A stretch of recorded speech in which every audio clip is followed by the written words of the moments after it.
है। दाता गांजी बख्श अली अजमेरी रहमतुल्लाह ताला अलैह आप फरमाते हैं कि हजरत जुनैद बगदादी का मुरीद था। 4 दिन पीर साहब के पास आया तो बाद में खुद पीर बन गया। वो हजरत साहब रहमतुल्लाह ताला ने देखा आ नहीं रहा, मुरीद औलाद होते हैं, उनसे प्यार होता है, उनको अहमियत दी जाती है। और बाद का गलत फहमी का शिकार भी हो जाते हैं, अहमियत दी गई यार नजर नहीं आ रहा, आपने सोचा शायद बीमार हो गया है। हजरत जुनैद बगदादी खुद घर तशरीफ ले गए।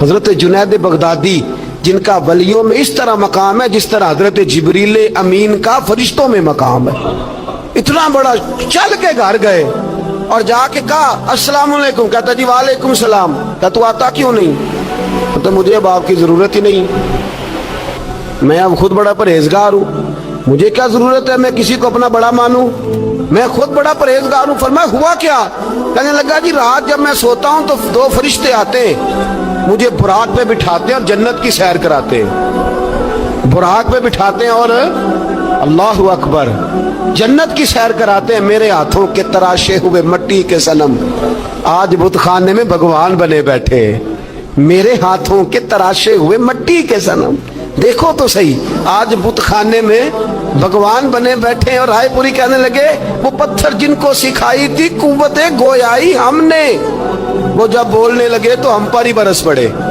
बोलने लगे तो वो हम पर ही बरस पड़े। कहने लगा जी अब तो मैं अल्लाह खैर करे बड़ा ऊंचा उड़ रहा हूँ, आप कभी गए जन्नत में? आप मुस्कुरा पड़े। फरमाने लगे बेलिया आज जब जन्नत में जाए तो जरा अल्लाह हौला वला कुव्वता भी पढ़ लेना, आज जब जन्नत में जाए तो जरा वो भी। वो कहने लगा चलो ठीक है पढ़ लूंगा। उठ के मिला भी नहीं, हजरत वापस आ गए। रात को ख्वाब आई, जन्नत में जाने लगा तो ख्याल आया जनाब जुनैद बगदादी ने कहा था पढ़ ही लूं। पढ़ने लगा ला हौला वला कुव्वता इल्ला बिल्लाह। आंख खोली तो रूढ़ी के ढेर पे बैठा था, रूढ़ी के ढेर पे बैठा था। वो जो भाग रहे थे उनसे पूछने लगा ओ मुझे कहाँ छोड़ के जा रहे हो ख्वाब में?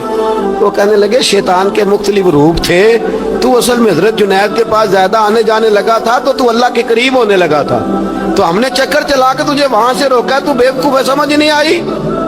अब रोने लगा जाऊं तो किस मुंह से जाऊं, हाजिरी दूं तो किस मुंह से दूं, अब मैं कैसे जाऊं उसकी बारगाह नाज तक, किस तरह हाजिरी दूं, गिरा जो उनकी निगाह से वो संभल नहीं सकता। लेकिन जैसे ही दरवाजे से अंदर दाखिल हुआ हजरत जुनैद ने आंख उठाई और मुस्कुराए। फरमाया मैंने तुझे पहले ही कहा था कि लाहौल तो पढ़ लेना। फरमाया आ जा, अल्लाह वालों के दरवाजे बंद नहीं हुआ करते, रब करीम के बंदों के दरवाजे तुम ही बंद करते हो, दिल का दरवाजा जब भी करते हो। यहाँ तो दरवाजा कोई काबिल तो हो, हम शान नहीं देते, मांगने वालों को तो दुनिया भी नहीं देते हैं। तू आ तो सही, तू देख तो सही, आज भी बड़ी खानकाहें आबाद हैं, बड़े अल्लाह के बंदे, बड़े अल्लाह के बंदे जो बड़े तरीके से लोगों को कायल करने वाले, समझाने वाले, लेकिन हम किसी के साथ इस्लाह का ताल्लुक कायम करने को तैयार, ये वाला सरमाया हम इकट्ठा ही नहीं करते। हम खुद बड़े हैं, हालांकि बड़ा वो होता है जिसका कोई बड़ा होता है, बड़ा वो होता है जिसका कोई बड़ा नहीं होता, वो कभी भी बड़ा। तो ये सोबतें, किसी ने महमूद गजनवी से कहा था तू बड़े अदल करता है, तो कहने लगे इसलिए कि मैंने हजरत अबुल हसन खरकानी की ड्यूटी की है, मैंने एक अल्लाह के बंदे की, उसने मेरा दिल साफ कर दिया। कहने लगे हजरत अबुल हसन खरकानी को मैंने पैगाम दिया, मैंने कहा बाबा जी मिलना है, तो बाबा जी कहने लगे तेनू काम है कि मैनू? अजकल का मौलवी मेरी तरह का होंदा ते आंदा चलो फोटो ते आएगी ना MPA साहब ना, जाना चाहिए छेती करो, बाकी काम छो सारे, पहला उत्थे हाजरी दईए एक कज़ा ना हो जाए, अल्लाह खैर फरमाए। तो कहा अब बादशाह वक्त महमूद गजनवी कहने लगा हजरत अबुल हसन खरकानी से मिलना है, तो फरमाने लगे काम दिया कि मुझे? कहने लगा जी मुझे, तो फरमाने लगे आजा मिलना है, तो मेरा क्या काम है तेरे पास? वो कहने लगा आपको पता नहीं मैं उलिल अमर हूँ, बादशाह वक्त हूँ, अतीउल्लाह व अतीउर रसूल व उलिल अम्र मिनकुम। तो आप फरमाने लगे मेरी अभी अतीउल्लाह व अतीउर रसूल ही पूरी नहीं हुई, इससे आगे गुजरूंगा तो कोई और बात होगी ना। खैर मजबूर हो गया अबुल हसन खरकानी, तवज्जो है आप हजरात की, कहते हैं हजरत के मुझे मजबूर कर दिया तो मैं खुद गया मिलने। जब मैं मिलने हाजिर हुआ ना तो मेरे दिल में ख्याल आया कि शायद बाबे का ख्याल है कि मैं कंजूस बादशाह हूँ। मैंने जब दिए ना मोटे नजराने اور جب میں نے ہیرے جواہرات مسلے کے نیچے چھوڑے اور چمک آنکھوں تک آئی تو بابا جی اٹھ کے ملے ہی ملے. بڑی طاقت ہوتی ہے ان مال میں، سرمایے میں. لیکن کہتے ہیں جب میں اندر گیا تو بابا جی نے میرا استقبال ہی نہیں کیا. میں نے ایک ہاتھ آگے کیا تو بابا جی نے بھی ایک ہی کیا، دوسرا کیا تو پھر انہوں نے دوسرا کیا. کہتے ہیں میں بیٹھ گیا. انہوں نے نا میری تواضع کی، ایک روٹی میرے ہاتھ میں دی، کئی دنوں کی خشک روٹی، اور ایک پانی کا گلاس دیا. کہتے ہیں میں چبانے لگا نا تو میرے گلے میں پھنس گئی. بادشاہ نازک مزاج ہوتے، توجہ ہے اب حضرات کی.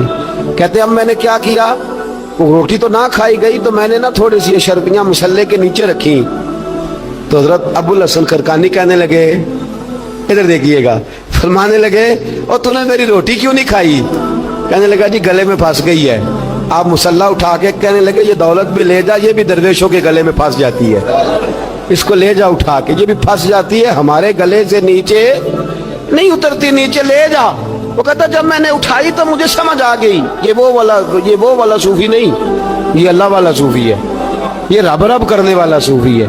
اس کی نظر میری جیب پہ نہیں، اس کی نظر تو میرے دل پہ ہے. فرمانے لگے اب جب میرے دل کی صفائی ہو گئی نا، توجہ ہے اب حضرات کی، جب صفائی ہو گئی نا دل کی، میں نے کہا نہیں یہ اللہ والے.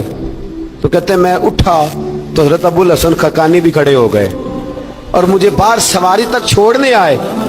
کہتے ہیں جب سواری تک آئے تو میں نے کہا کہ حضور آتی دفعہ تو کوئی پروٹوکول نہیں. اور ماننے لگے جب تو آیا تھا تو اللہ والوں کے بارے میں برا گمان لے کے آیا تھا، اور اب تو جا رہا ہے تو اللہ والوں کے بارے میں دل صاف کر کے جا رہا ہے. اب تیری عزت کرنا ضروری ہو گیا.